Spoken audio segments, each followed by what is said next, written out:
আসুন আল্লাহর নাম নিয়ে বিসমিল্লাহ বলে আমি আমার চারাটি রোপণ করছি। যারা যারা এখনো রোপণ করেননি তাদেরকে অনুরোধ করব। কিন্তু মূল কথা হচ্ছে যে শুধু আজকে রোপণ করে চলে গেলেই হবে না, গাছটি যত্ন নিতে হবে যাতে গাছটি বড় হতে পারে।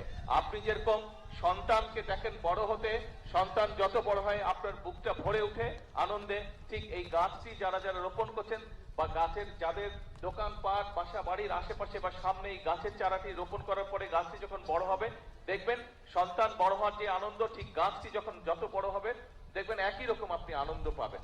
আসুন আল্লাহ দেওয়া এই নিয়ামত, এই আনন্দটি আমরা আজকে সকলে ভাগ করে নিই। হ্যাঁ, আপনারা আজকে যারা 2500, 2000 না, এখানে 2500 গাছ রোপণ করা হবে।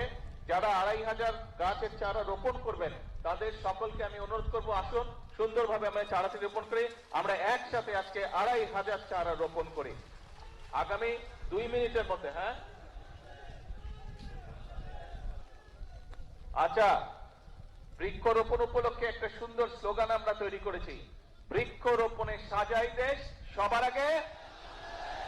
বৃক্ষরোপণে, জোরে, বৃক্ষরোপণে সবার আগে হলো না, আরো জোরে বলতে হবে, বৃক্ষরোপণে সবার আগে। ইয়েস, আসেন বিসমিল্লাহ বলে আমরা গাছের চারাটি রোপণ করি।